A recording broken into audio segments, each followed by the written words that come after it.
I work at home. I'm a telecommuter, even though I work for myself, so I really wouldn't have to commute very far. I don't, actually, working at home.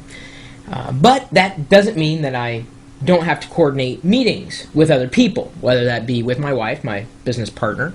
We've got several ventures, and most of them happen to be online. Of course, we have that GnomeDex conference coming up, too, at some point in the near future. We do a variety of things, certainly. And when we need to meet together, we have to coordinate a schedule. It becomes a little more tricky when we have to coordinate with somebody else's schedule. So usually what happens is you start a thread. You say, well, I'm available at 9 o'clock and 10 o'clock, but not at 11, and at 2 p.m., but not after 2:30, because then I've got the thing, then I'll be back at 2:45, and then you've got this thread going between, 3 to 5 people, and nailing down the schedule is next to impossible. So somehow I found this link. I don't have a credit for it, but I'm sure it was in somebody's blog somewhere in between here and there. Whenisgood.net. When is good? When is good for you? Whenisgood.net. Just did a simple test here with people here in the chat room at live.pirillo.com, and it worked. It worked out quite well. We did a faux dog walking, like when is it going to be good for you to walk the dog? And some people responded. Turns out that 10 a.m. would work for most of the people who are participating in that particular go-between. It's really optimal if you're trying to coordinate schedules between, 2 to 5 people, which, on average is what you're going to have to deal with, especially if you're meeting with small groups or, individuals. So you head over here. To get started, you don't even need to register. There's this really easy-to-use interface. As a matter of fact, if you think the font is too small, you can scale it up and you can make it bigger. And you can say, okay, well, we're talking about a meeting time between Monday and Wednesday, and I am good in the afternoon. So I'm going to say 1 to 5, but then on Wednesday I'm going to say 1 to 2, and then 5. So I'm not available at 3 to 4 p.m. So I can choose to use time zones, because inevitably you're going to be dealing with people who don't live in the same time zone. Let's say you're trying to set up a phoner. So then we can also show options. View the grid from a certain date to a certain date. Choose to go by hour increments or half-hour increments or even day increments.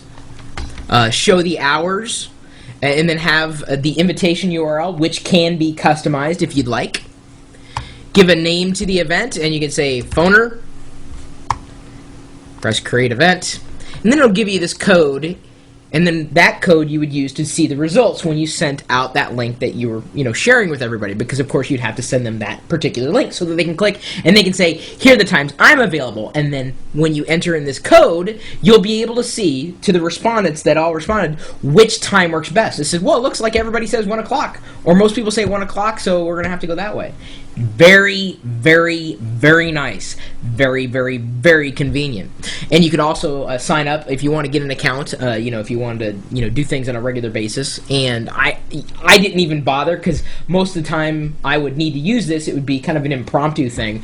I've got to keep this in mind. It's one of the reasons why I wanted to share this resource with you. Number one, because I know a lot of you guys have to coordinate schedules, personally or professionally, and other than, what time's good for you, or what time's good for you, whenisgood.net. Very simple, straightforward, free, at least that I could tell, and it works. And that's all you need a service like this to do. I don't think it's going to get much easier than this, especially if you don't have access to an Exchange server that you could compare everybody's calendars and schedules, or if not everybody had that, then it becomes a crimp. I'd only imagine this is going to get easier to use over time. They also have a branded version if you want to pay for it, if you want. For these one-offs, you're fine just using the interface without even signing up for an account, but it's a good service.